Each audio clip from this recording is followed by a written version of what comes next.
लाल की जय, श्री राधा गिरधर लाल की जय, 84 को सूरज मंडल धाम की जय, गिरिराज धरण की जय, श्याम सुंदर श्री यमुने महारानी की जय, सब संतन की जय, सब भक्तन की जय, सब विप्रन की जय। जय जय श्री राम। नमः पार्वती पतये हर हर महादेव। परम मंगल में प्रात प्रकलेश्वर, अकारण करुणा वरुणालय भक्तवांशा कल्पतरु, तड़िद्वत विनिंदित पीतांबरधारी श्री बालकृष्ण लाल की वांगमयी प्रतिमूर्ति हम आप सबके मध्य में विराजमान श्रीमद् भागवत महापुराण, जिनके पावन सानिध्य में हम आप सब लोग 3 दिवसीय हरिचर्चा का श्रवण लाभ ले रहे हैं, जिसका आज विश्राम दिवस। न्यूजीलैंड की धरती पर इस ऑकलैंड में, यहाँ स्वामीनारायण कॉम्प्लेक्स में पहली बार न्यूजीलैंड की धरती पर आना हुआ।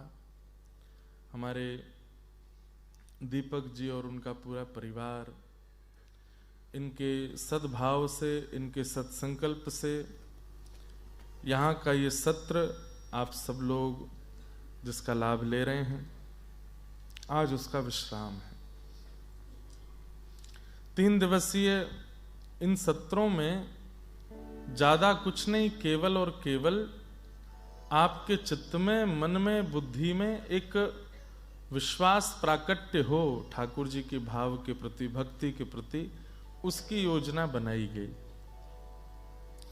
आज विलंब भी हुआ आने में, क्योंकि थोड़ी दूरी पर हम कहीं घूमने गए थे। सुबह के निकले थे 6 बजे के, शाम को आए 6 बजे। इतने भागे दौड़े, फिर भी इतनी विलंब हुआ। लेकिन आज हमको किसी ने लिखा भी है, न्यूजीलैंड आज स्वर्ग से सुंदर है। क्यों? क्योंकि स्वर्ग में सब सुख हैं पर हरि कथा नहीं है, और वो हरि कथा आपने न्यूजीलैंड में करा के इसको स्वर्ग से भी अद्भुत किया। और ये बात सत्य है, स्वर्ग में सारे भोग हैं पर वहां कथा नहीं होती। न्यूजीलैंड को लोग कहते हैं बहुत सुंदर है, बहुत सुंदर है, पृथ्वी का स्वर्ग है ही, बहुत सुंदर है। 3 दिवसीय हरि चर्चा का उपहार हमको दिया है, उसके बदले में हम आपको क्या ही दे सकते हैं। हाँ, आप अपनी तरफ से न्यूजीलैंड की स्वच्छता का संदेश जरूर लेके जाइएगा। आपको लाखों लोग सुनते हैं, देखते हैं, आप उनको संदेश देकर स्वच्छ भारत के साथ जुड़ने का संदेश दें। इसकी शुरुआत हमारे तीर्थ स्थलों से हो। ऊंची अटारी वाली की जय। देखो, भारत की जनसंख्या जिस दिन 53 लाख रह जाएगी, कितनी है? 125 करोड़। कितनी? न्यूजीलैंड वाले अगर गिनती भी करें तो यहां के लोगों के हाथ में उंगलियां भी नहीं होंगी, इतने जितने भारत के लोग हैं। 125 करोड़ वाले जनसंख्या वाले भारत, और भारत का क्षेत्रफल कितना है? ऑस्ट्रेलिया 7 गुना बड़ा है भारत से। ऑस्ट्रेलिया की जनसंख्या भी कितनी है? कितनी? 2.5 करोड़। 2.5 करोड़, बताओ, दिल्ली की है इतनी। तो अकेले भारत की राजधानी की जनसंख्या होगी इतनी, और ज्यादा ही होगी इससे। एनसीआर की अगर मिला लें पूरी, एनसीआर में दिल्ली, गुड़गांव, नोएडा ये सब आ जाएं, तो मेरे ख्याल से ऑस्ट्रेलिया से ज्यादा जनसंख्या तो केवल राजधानी में। मूल कारण भारत में हमें जो लगता है, आज हम चर्चा भी रोज घूमने जाते हैं तो हम चर्चा करते हैं कि ये सब भारत में संभव क्यों नहीं हो सकता, ये सब भारत में क्यों नहीं हो पा रहा है। सब कुछ है, एक ही बात निकल करके आती है कि सबसे पहली बात कि भारत की जनसंख्या बहुत ज्यादा है और उसमें भी अवेयरनेस नहीं है लोगों में। और जैसे यहाँ के लोगों में नियम पालन करने की एक दृढ़ता है, गाड़ी ऐसे ही चलानी है, यहाँ से ऐसे ही टर्न लेना है, राउंड अबाउट पर पहले गिव अवे देना है। हमारे यहाँ तो इसी बात पर लड़ाई हो जाती, तू पहले कि मैं पहले। तो बहुत सारी चीजें हैं, अवेयरनेस नहीं है। और फिर उसके बाद में जनसंख्या इतनी ज्यादा है, फिर वहां पर आपसी लड़ाइयां इतने गुट बन करके एक दूसरे को बस वो झगड़ा करने में ही लगे रहते हैं, इस वजह से ये सब नहीं हो पा रहा। लेकिन इतनी अव्यवस्थाओं के बाद भी भारत चल रहा है। यहां पर मैं 2-3 साल पहले कनाडा में था, तो कनाडा और बड़ा है, ऑस्ट्रेलिया से भी शायद थोड़ा बहुत बड़ा होगा। सबसे बड़ी कंट्री शायद रशिया और कनाडा ही है। कनाडा में बहुत बड़े बड़ी झीलें हैं। मैंने ऐसा भी सुना है कि एक झील तो इतनी बड़ी है कि आधा उत्तर प्रदेश भी आ सकता है, इतनी बड़ी झील है। ऐसी कई झीलें हैं वहां पर, और आधे से ज्यादा कनाडा बर्फ में ही ढका है, इतना पानी है वहां पर। तो जब मैं गया था 2-3 साल पहले, तो वहां पर अनाउंसमेंट चल रहा था पूरे शहर में, क्या कि इस साल जो वर्षा है वो पहले के समय के अनुसार बहुत कम हुई है, इसलिए आप सबसे प्रार्थना, अपने घरों में ज्यादा पानी का प्रयोग ना करें, प्लांट्स को थोड़ा ही पानी दें, वेस्ट ना करें, ये ना करें, गाड़ी वॉश ना करें, बाहर ज्यादा पानी ना फैलाएं। तो जिनके घर में रुका, मैंने कहा ऐसा क्यों? बोले कि इस बार महाराज जी 2-3% कम हुई है बारिश में। 2-3% कम हुई है बस, उतने में तो इतनी अवेयरनेस फैलाई जा रही है कि भाई पानी का दुरुपयोग मत करो, जबकि इतनी बड़ी बड़ी झीलें, इतना पानी है कनाडा के पास में, फिर भी हमारे भारत में ये नहीं हो पाता। और उसका ना होने का कारण जनसंख्या ही लगती है हमको। बहुत ज्यादा भीड़ हो गई है भारत में। दिल्ली एयरपोर्ट उतरते ही, महाराज यहां हम उतरे थे जिस दिन रात में, जब मैं शायद 9:30-10 बजे हमारी फ्लाइट लैंड हुई, हमारी फ्लाइट के अलावा कोई था ही नहीं वहां पे। और लास्ट इमिग्रेशन मेरा हुआ था। लास्ट इमिग्रेशन करके जब हम लोग गए, तो जो इमिग्रेशन ऑफिसर थे वो भी उठ के चले गए 10:30-11 बजे। मैंने कहा ये तो बड़ा अद्भुत है, पूरा सुनसान एयरपोर्ट, कोई भी नहीं था वहां पर। हमारे दिल्ली में जिस दिन हम लैंड करेंगे उस दिन बैगों की हड़ताल होती है वहां पर। इतने फ्लाइट्स एक साथ लैंड करती हैं, सबके लगेज आ रहे हैं, ले लेके सबको भागना बाहर।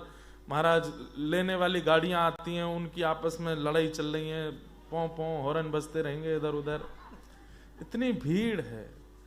तो आपकी ये बात मैं मानूंगा कि यहां से स्वच्छता का संदेश जरूर दूंगा। मैं ऑस्ट्रेलिया में कथा थी, तब भी इस बार भी मैं वहां कह रहा था कि हमारे भारत में पवित्रता का बहुत ध्यान रखा जाता है, स्वच्छता का नहीं रखा जाता है। आपके देशों में स्वच्छता का ध्यान रखा जाता है, पवित्रता का नहीं रखा जाता। यहां पर सुबह 5 बजे काम पर जाना है तो व्यक्ति 4:45 उठता है और ब्रश करके मुंह वॉश करके काम पे चला जाता है। नहाएगा कब? बोले हफ्ते में 3 बार नहाते हैं, बहुत है। हमारे यहां धूल उड़ती नहीं, न्यूजीलैंड में नहाने की क्या जरूरत है? सब लोग ऐसे नहीं होंगे पर अधिकतर ऐसे ही हैं। हमारे भारत में पवित्रता का तो ध्यान रखा जाता है कि हमारा स्नान रोज करना है, रोज नया आटा गूंदना है, रोज नई रोटी बनानी है, रोज कल की बासी सब्जी नहीं खानी है, लेकिन स्वच्छता का ध्यान नहीं रखते। अगर भारत में स्वच्छता आ गई तो पवित्रता तो ऑलरेडी है, स्वच्छता भी आ जाए तो भारत क्या हो जाएगा, बस मैं अब आपको क्या ही बताऊं।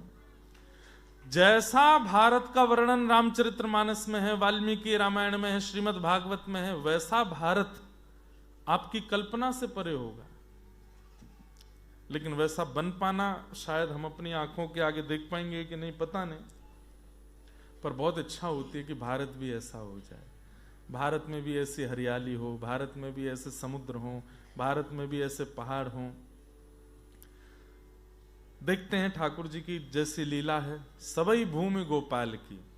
एक बात और याद रखिएगा, पृथ्वी पर एक सुई के नोक के बराबर जमीन भी आप ये नहीं कह सकते कि यहां ठाकुर जी के चरण नहीं पड़े होंगे। न्यूजीलैंड भी कभी ना कभी तो आए ही होंगे ठाकुर जी, थोड़े हाथ पैर यहां पे भी घुमा के गए तो होंगे। सबई भूमि गोपाल की, ये पूरी भूमि ठाकुर जी की है। और भक्तमालकार तो कहते हैं कि बड़ी प्रसिद्ध कथा है कि महादेव प्रणाम कर रहे थे एक भूमि को, तो पार्वती जी ने पूछा आप इधर प्रणाम क्यों कर रहे हो? तो महादेव बोले यहां पर कभी कथा हुई थी इसलिए ये भूमि पवित्र हो गई, मैं इसको प्रणाम करता हूं। तो पार्वती जी ने प्रणाम किया। थोड़ी आगे जाके महादेव ने फिर प्रणाम किया, तो पार्वती बोली यहां पर भी कथा हुई थी। तो महादेव कहते हैं यहां कथा हुई नहीं है, यहां कथा आगामी 4000 साल बाद होगी, इसलिए प्रणाम कर रहा हूं। आपने ताली तो बजाई, लेकिन समझ आई बात? बात क्या है कि महादेव चुनते हैं भूमि को कथा के लिए। वो जिस भूमि पर चरण रख देते हैं उस भूमि पर, चाहे वो ऑस्ट्रेलिया हो, न्यूजीलैंड हो, अमेरिका हो, कनाडा हो, जहां भी कथा हो रही है, समझो कि महादेव ने उस भूमि को चुना था, नहीं तो कथा हो नहीं सकती। तो सबई भूमि गोपाल की। अब आप इसको किसकी भूमि समझोगे? ये भी ठाकुर जी की भूमि है। तो आपका बहुत बहुत धन्यवाद, आपने हमको ये कहा कि आप यहाँ से स्वच्छता लेके जाएं और भारत में लोगों को जागरूक करें। निश्चित मैं कहूँगा कि आप भारत के सब लोग थोड़ा यहाँ कभी आने का अवसर मिले तो देखो कैसा स्वच्छ है न्यूजीलैंड, कितनी पवित्रता है यहाँ की, वायु कितनी पवित्र, पानी कितना पवित्र, वातावरण कितना शुद्ध, सब कुछ अच्छा है। ऐसा ही हमारे भारत में भी हो, मेरी आप सबसे प्रार्थना।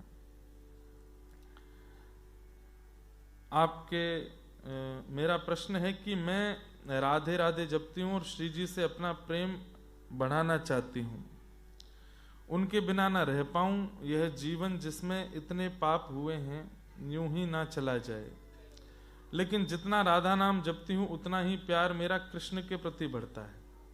मैं 3 साल से वृंदावन जाना चाहती हूँ और इंतजार कर रही हूँ राधा रानी कब मुझे बुलाएंगी। राधा रानी के लिए प्रभु आप उपाय बताएं कि बस राधा रानी से मिलना हो जाए। देखो एक बात, हम कॉलेज जाते हैं, स्कूल्स में गए हैं, यूनिवर्सिटीज में जाते हैं, काम पर भी जाते हैं, हम किसको मित्र बनाते हैं? जो मुझे जैसा लगता है या फिर जिसमें मुझे प्रिय लगने वाले गुण हों, उसको हम अपना मित्र बनाते हैं। श्री हित ध्रुवदास जी कहते हैं किशोरी जी के लक्षण अगर व्यक्ति में आ जाएं, किशोरी जी के जो गुण वैसे तो कभी नहीं आ सकते, लेकिन उनकी एक बिंदु भी यदि आ जाए तो किशोरी जी हमें स्वीकार कर लेंगे। क्या लक्षण है किशोरी जी का? सहज स्वभाव पढ़ो नवल किशोरी जू को। किशोरी जी कैसी हैं? श्री राधा रानी सहज स्वभाव वाली, बहुत सहज है। सहज किसको कहते हैं? सरल व्यक्ति को, डाउन टू अर्थ व्यक्ति को, बहुत सहज है। क्या कहें, एक व्यक्ति, उसकी पत्नी पधार गई, मर गई, उसका नाम किशोरी था, वो जोर जोर से रो रहा था, अरे किशोरी तू कहां चली गई, अरे किशोरी तू मुझको छोड़ के क्यों चली गई। तो किशोरी जी निकुंज में बैठी बैठी ललिता विशाखा से बोली ये मुझको कौन रो रो के पुकार रहा है, मैं जाऊंगी। तो ललिता जी बोली आपको नहीं पुकार रहा है, अपनी पत्नी को पुकार रहा है। तब किशोरी जी बोली अरे ललिता एक बात बता, किशोरी कौन का नाम है? बोले है तो आपका ही नाम, लेकिन उसकी पत्नी मरी है, वो पत्नी को बुला रहा है। बोले पत्नी का नाम तो बाद में रखा गया, पर अनादि काल से किशोरी नाम तो मेरा है ना। वो भले ही अपनी पत्नी का नाम बोल रहा है, पर मेरे मन में बेचैनी हो रही है, मैं इस पर कृपा करके आऊंगी। किशोरी जी प्रकट हो गई। सोचिए, अपनी पत्नी के विरह में रो रहे के सामने किशोरी जी प्रकट हो गई और उसके सिर पर वरदहस्त पधरा करके ब्रज रसिक बना दिया। उनका नाम हुआ किशोरी अली। उन्होंने बहुत सुंदर सुंदर पद गाए। फिर अपनी पत्नी के विरह में रोने वाले पर किशोरी जी कृपा कर देती हैं। सहज स्वभाव, आप सहज स्वभाव वाले हो जाओ, किशोरी जी आपको स्वीकार करेंगे। और क्या क्या स्वभाव है? मृदुता, दयालुता, कृपालुता की राशि है। राशि मतलब जैसे हमारी राशि में राहु है, केतु है, आदि आदि ना जाने कितने नक्षत्र आदि आदि सब घूमते रहते हैं, गुरु की दशा है। ये किशोरी जी की 3 ही राशि है, मृदुता, दयालुता और कृपालुता। मृदुता मतलब मीठी है, मृदु बोलती हैं, मृदु कहती हैं, मृदु सोचती हैं, मृदु रहती हैं। दयालुता, सब पर दया करती हैं। एक मैं कथा सुनाता हूं कि हमारे व्रज में एक सूरदास और हुए। एक सूरदास तो हुए अष्टसाप के सखा, एक सूरदास वृंदावन में हुए। सूरदास मतलब उनको नेत्रों से दिखता नहीं था, जन्मांध, उनको सूरदास कहते हैं। ठाकुर जी का खूब भजन किया, युगल सरकार का भजन किया, तो ठाकुर जी प्रकट हो गए। प्रकट होकर के बोले, अरे बाबा मैं प्रकट है गया हूं, मांग ले, कहां चाहिए। तो बाबा को दिखता तो था नहीं, तो बाबा बोले, लाला तू अकेलो काहे को आयो, श्री जी को लेके क्यों नहीं आयो। तो ठाकुर जी बोले, दिखाई तो देता नहीं आपको, ये कैसे पता कि श्री जी नहीं आई मेरे साथ। बोले क्योंकि आपको आए हुए 5 मिनट हो गए और अभी तक भी मैं अंधा हूं। इस बात का प्रमाण है कि श्री जी नहीं आई हैं, क्योंकि श्री जी आती तो आते ही पहले नेत्र प्रदान कर देती मुझको, आते ही मेरे नेत्रों को खोल देती। ठाकुर जी बोले, बड़ी बड़ी बात मत करे करो, सब श्री जी श्री जी श्री जी करते रहे पूरे दिन, अभी बुलाऊं मैं। और सुनो, ये बात केवल मेरे आपके बीच की है, ठीक है, श्री जी को मैं बुला रहा हूं। यदि आते उनने नेत्र नहीं दिए तो बाबा सौगंध खा, जीवन भर फिर मेरो ही भजन करेगा, उनको नहीं करेगा। बाबा बोले, मैं सौगंध खा रहा हूं, आप श्री जी को बुलाओ। सोई ठाकुर जी ने किशोरी जी को स्मरण किया। जैसे ही किशोरी जी प्रकट भई, प्रकट होते ही जैसे ही नेत्र खोल करके सामने देखा तो ठाकुर जी से बोली, जी बाबा अंधो है। बोले हम बे। तुरंत उसके नेत्रों पर हाथ रख दिए, नेत्र प्रकट हो गए। अब बोली ठाकुर जी से, काय को बुलाया मुझको, अब बताओ पहले। बाबा मंद मंद मुस्कावे, बोले मैंने कही ना। वो आते ही परिचय बाद में पूछती हैं, कारण बाद में जानती हैं, पहले कृपा करती हैं।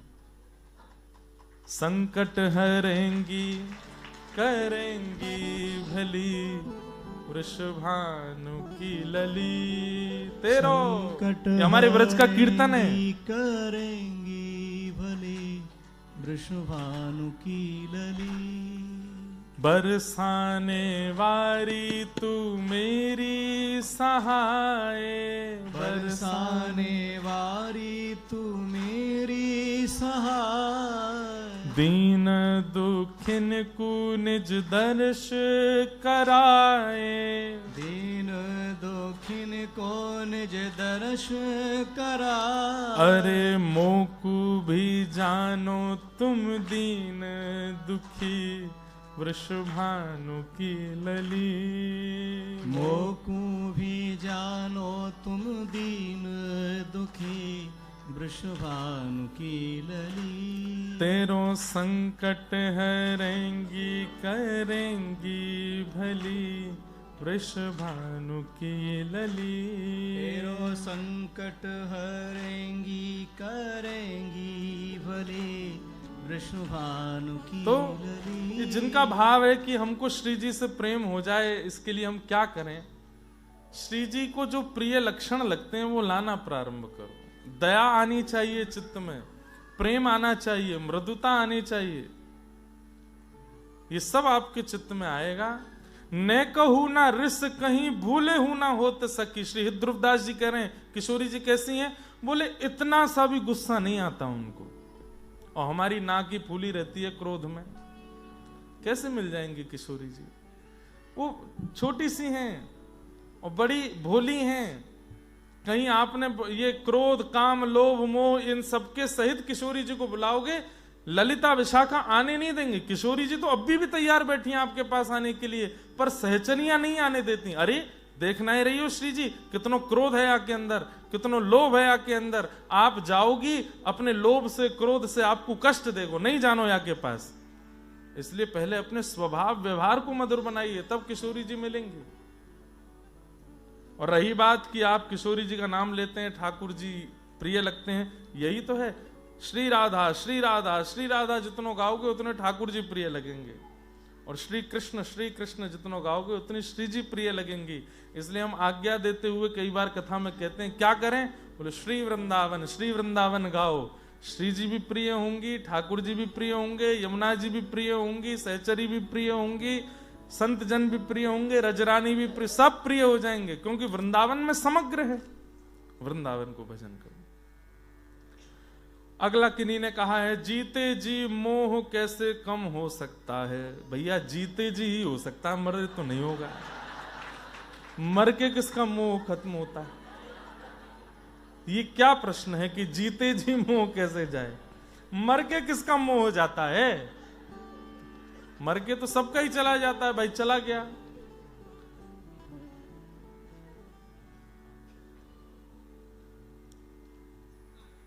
मैं कोई भी कथा में जाती हूं तो मुझे नींद आती है, सिर्फ कथा में ही ज्यादा नींद आती है। और फिर नीचे कुछ गुजराती में लिख दिया है इन्होंने, हूं कथा मा नदी छू तो पता नहीं क्या है। अब किसको गुजराती पढ़नी आती? पढ़ो क्या लिखा है नीचे, जल्दी आओ। हूं कथा मा जाऊं छू तो नींद आऊ, ऐसे करके कुछ लिखा है, देखो।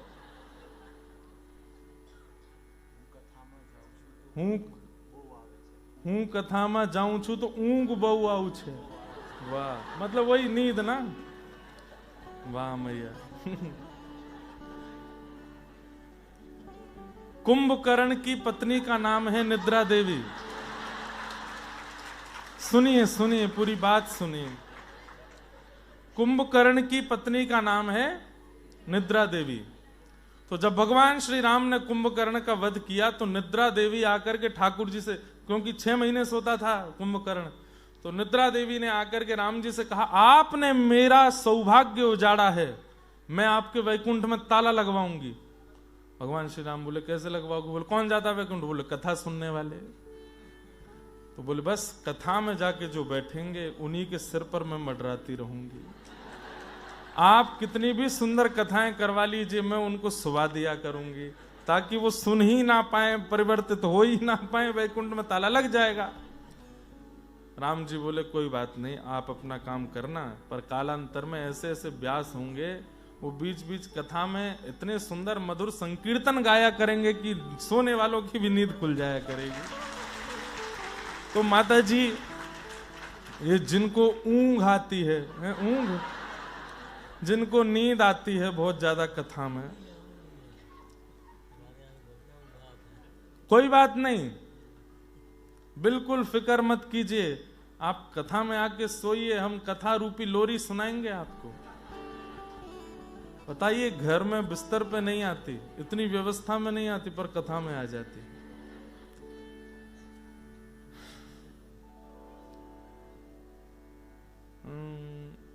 वैष्णव अपराध का निवारण करने का मार्ग बताइए। एक ही है, एक वैष्णव का अपराध यदि आपने किया है तो 100 वैष्णवों से क्षमा मांगो। जैसे मान लीजिए कि मैंने किन्हीं भैया के प्रति अपराध भाव रखा, अरे ये तो ऐसे ही हैं, अब इनका अपराध करते ही मेरे मन में से भजन चला गया, तो अब भजन वापस लाने के लिए मुझे क्या करना पड़ेगा? कम से कम 100 वैष्णवों से, जिनका मैंने अपराध किया भी नहीं, उनसे क्षमा मांगनी पड़ेगी। सब लोग इधर देखो, ध्यान से सुनो कथा। एक वैष्णव अपराध का प्रायश्चित 100 वैष्णवों से क्षमा मांग करके होता है। अगर आपने 100 वैष्णव अपराध किए तो सोचो कितने हो गए। तो वैष्णव अपराध का एक ही उपाय है, ठाकुर जी को मनाओगे, वैष्णव अपराध दूर नहीं होगा। आप किसी वैष्णव का अपराध करके शंकर जी को कितना भी मनाते रहो, अरे भाई राम जी को 100 गालियां देता है रावण, और उसके बाद जाकर रुद्राभिषेक भी करता है, महादेव प्रसन्न हुए उससे?